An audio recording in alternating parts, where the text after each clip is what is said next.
তোমাদের বলেছিলাম না আমার ছোটো ভাই পুনেতে থাকে, পুনে ইউনিভার্সিটিতেও এমএসসি করছে। তো পড়াশোনার চাপে বাইরে সেই রকম খেতে যাওয়া হয় না, আর বাড়ির খাবার তো মোটেই নয়। দেখো কেমন শুয়ে আছে ল্যাদ মেরে।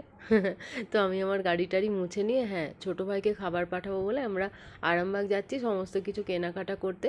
আর এই আনন্দে আমার তো মন পুরো খুশি, কেন কি দুজনে মিলে ঘুরতে যাব। গাড়ি টাড়ি নিয়ে বেরিয়ে পড়েছি, ছোটো ভাইয়ের জন্য অনেক কিছু কেনাকাটা করব, মিষ্টি থেকে শুরু করে সমস্ত কিছুই।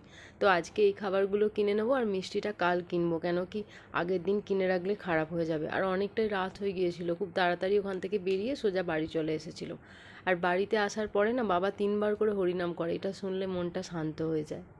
জয় রাম নারায়ণ রাম, জয় রাম নারায়ণ রাম, জয় রাম নারায়ণ